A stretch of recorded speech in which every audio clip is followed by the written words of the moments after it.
Coverage of E3 2014. You're watching the Samsung stage. And I'm very happy to be joined by Andrew Zabocki from Petroglyph, sir.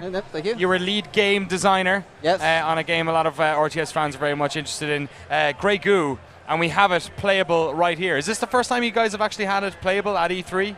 Yeah, so this is the first time we've actually brought it to the E3 show floor to show it off to everybody to have to get their impressions. You can actually play all three factions as well, the beta, the humans, and the goo. And it's something that we're really proud to show off and have everybody take a look at. Isn't that kind of one of the most important things when you're talking about real-time strategy genre specifically, is that hands-on time, actually understanding the bones micro mechanics of what's going on is like important for hooking people in? Oh, it's absolutely. It's a lot of things we look for toward the players to give us the feedback about how much they're enjoying a faction. Are they feeling where's the fun that they're definitely experiencing with it? Because we really went about creating three very unique factions in the way they play, the way they interact, and how you play with each of them strategically, especially when you talk about stuff like the Grey Goo. And it's something that you really haven't seen before in an RTS. It's a bunch of new mechanics. It's combining a race that has no base building mechanics with two other factions that have very different base building mechanics, and getting that good asymmetrical gameplay going. Awesome. Well, we're looking at the gameplay right now, so please, Andrew, feel free to deep dive on some of this stuff. What are we looking at?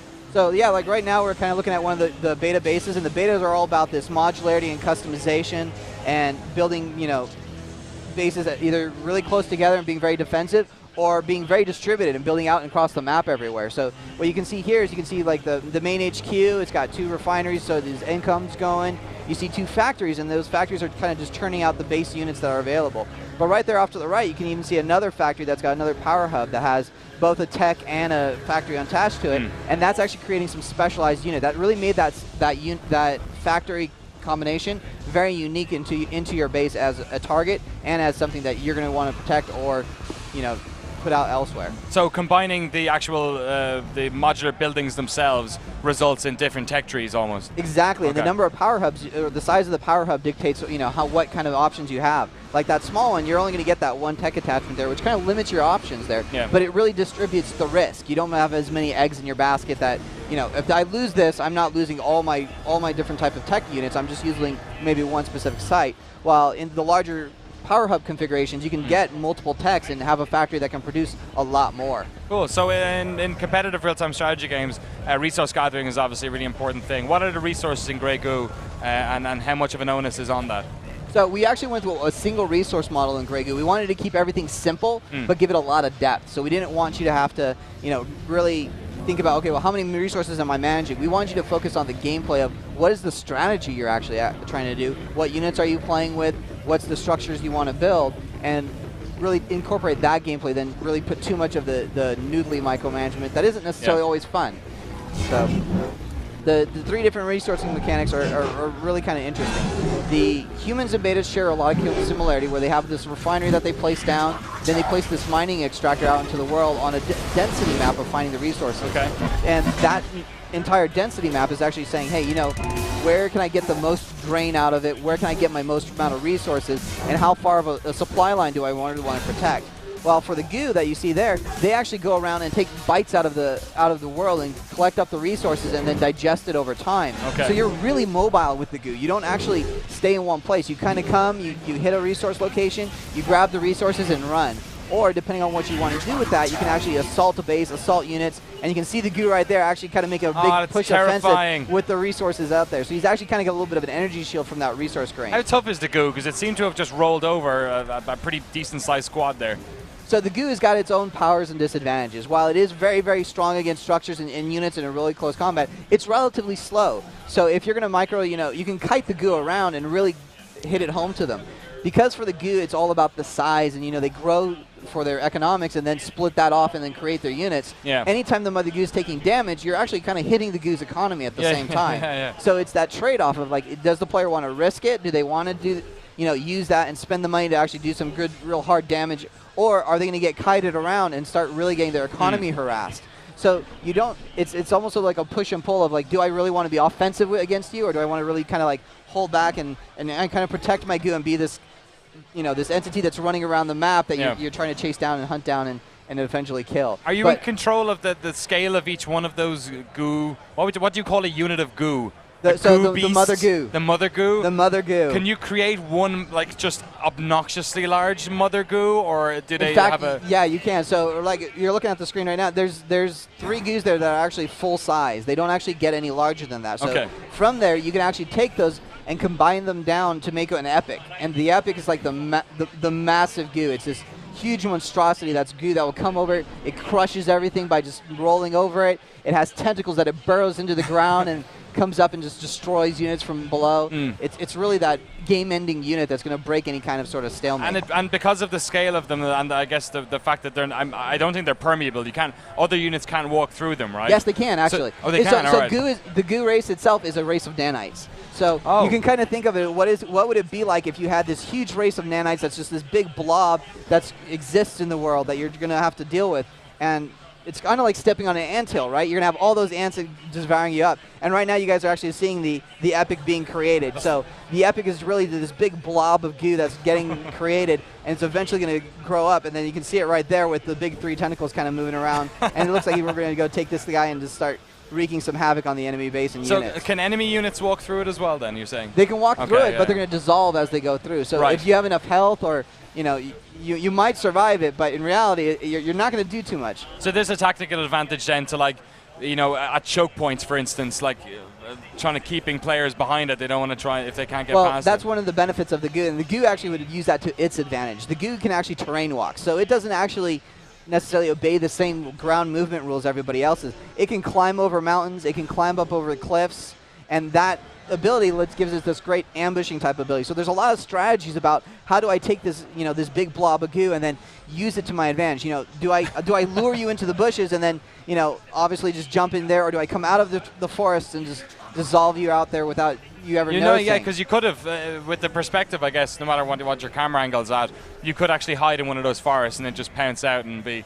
Correct. Yeah, and it's pretty scary. It's a pretty ominous looking beast. Yeah, and then you can see there it's splitting for another mother as well. But yeah, one of the cool things about our game too is we're not angle restrictive. You can actually span the camera all the way around 360 degrees, so you're not locked to some specific actual angle on the actual game. Your team has a lot of pedigree when it comes to real-time strategy games. Yeah, yes we do. We got a lot of guys. We have some original people who made the original Dune 2, Command and Conquer. We have a few people who've worked, like myself, who've worked at Relic, who've got a lot of knowledge from there and bringing all that knowledge together. We kind of joke there's almost a 6 degrees of Kevin Bacon to RTSs at Petroglyph. You pick an RTS, you probably got a jump of like 1 or 2 of us hey, yeah, I've worked on that, so we've got a pretty good pedigree there. Rise of Nations, you got one there?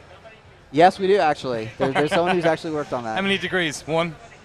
Yeah, actually, I think it's a 1. I guess it's a genre where you either know it or you don't, probably. Yeah. So that's cool. It's great to see collaboration in there. We've talked about the goo. Can you kind of go into a bit of detail about what's the difference between the two creature classes, as it were, or factions, the 2 other factions? The 2 other factions, sure.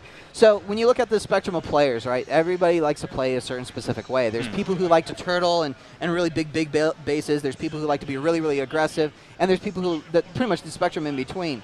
The other 2 races actually fill in the rest of that. So the goo is that really hyper-aggressive race. Yes. The humans are all about building massive fortresses. So when you look at that base, you can see that there's that big central power core that everything's attached to. And as you start building out, you can attach different buildings to try to find a configuration that works for you, so you can produce more units, produce defenses, drop down walls. And a lot of the stuff that goes with the human faction is all about building an almost tower defense type of fortress that you're going to want your enemy to crash against. Yeah.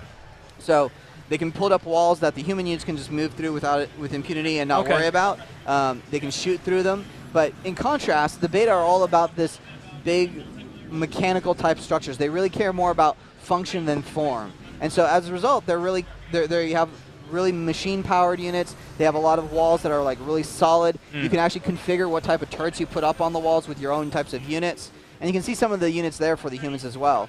So you can see there's the revolvers and the trident, which are some of the base starting units that you get there. And then there's also the artillery unit. And the human artillery unit is something that's very, very unique in the way that it plays.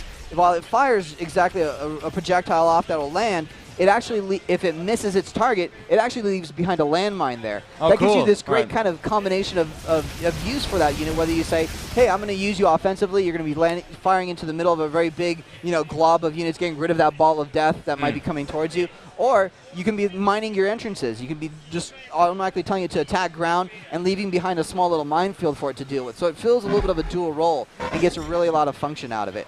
We actually have a tech upgrade system that also goes with the game that lets you change those roles of some of those units. So right there on screen, you can see one of the Lancers, which is this really big, heavy siege unit for the human. And what it starts off is it bores that laser right into buildings and just likes to melt it all down. But one of the tech upgrade options you have for it is to change that laser into being more of a railgun shot where it can fire through like 6 different units at once. Excellent. And that kind of changes the way you would roll and how it fulfills that role in your army and what you're going to do. So are you guys focusing on the competitive multiplayer aspect, or I believe when you're releasing this game, you're releasing almost the first section of your single-player campaign as well, is that? We're releasing for everybody. We're actually not trying to ostracize everybody. We wanted to make a great core game. So part of some of the features are that we are actually LAN play. You don't have to have an internet connection to play. Yeah, all right. So that's certainly a benefit over certain competitors. Yeah, so you can actually go get on your airplane flight, fly out to Europe, and be playing with your buddy like right next to you on the airplane, or in the middle of Africa somewhere on a safari. Wherever you want to be, you can Could I be going to game. Antarctica? Could yeah, I play there you go. Oh my God! If you're on that Sports Illustrated shoot, it might be great. One of the other features is we are doing a 15-mission campaign. You'll get to play all 3 races in that campaign. Is that as much to do with trying to educate people about how the mechanics work as it is? Actually, yes, it is. Actually, the campaign's going to prep you to play whatever the game, and we really took the approach that we're balancing this game so that multiplayer and single player, you don't have different units, you don't have anything special that's wacky for you. You're playing the same game. So when you go from single player into wanting to play with the skirmish with the AI, you're going to end up really kind of educating yourself to be playing multiplayer, because when you walk into multiplayer, there isn't a different type of metagame. You've already been exposed to that metagame in the campaign, and you've been exposed to that metagame in the actual skirmish battles that you've been playing with the opponent. So it's apples for apples when you transfer over. Exactly. Cool. It isn't that, hey, there's these special units you'll never see again. We haven't got that much time left, so I want to go in and get some questions from the community. Okay. Kenneth Dam asked a good question. Are there any air units, and can your units transform into other types of units? He says Transformers are awesome. So the GUI itself doesn't have any air units. It's one of the things that are for the race. But the other 2 factions do, and you can actually see that guy right on screen. Each of the bombers and the fighters all have the capability of loading up and then hitting striking something in the world, and then coming back to reload and to go back at it. Excellent. How far are you guys out from release, and are you doing any sort of beta or early access stuff? So we're doing right now, if you go to greygoo.com, you can actually sign up for the beta. We're in closed alpha right now with friends and family and stuff, so we'll be opening that up very, very soon here for everyone to get more fun and interactivity with it. We're set to release this fall, and it's going to be released on Steam. Excellent. I want to ask you another question, and it is maybe a ridiculous question, but I have to ask. Okay. The real-time strategy genre has always been associated with sort of very strong names, titles, Command and Conquer, Rise of Nations, maybe less so Dune, Warhammer. Was Grey Goo like a working title that you then just went, oh, whatever, that works, people like that one? Actually, Grey Goo's got a lot of meaning to the game in itself. Grey Goo refers to the apocalyptic event of nanites destroying the world. So with the lore, the story of the game, it has a really good close tie-in with that. In addition to it, there's a lot of nuances with the name that I'm hoping, I don't want to quite disclose to everybody. It's more of a, let's see who figures it out, but I'll say the abbreviation for the name is important in its own, and it was really something that when we played this game, we had, I think at one point, 250 names up on a wall that we were like, okay, which one of this puts there? And we had some of those strong names, and we're like, it still doesn't seem to fit the essence of what this game is. Yeah. And when you look at something like that on the screen, and it's this Grey Goo that's coming to destroy it, it was like, it is the natural fit for what it is and bringing the meaning for what the game is. Awesome. Andrew from Petroglyph, thank you so much for coming on the GameSpot Thank you very stage much for having me. and showing us Grey Goo. So if you want to get involved in the beta, then of course go to that website. We got a bunch more stuff coming up here. Airmech Arena's up next. We got Shadows of Mordor, Nosgoth, and then Codename Steam closing it out here on my little stint on the Samsung stage here on GameSpot.com. But first of all, we're going to check out what's going on the show floor.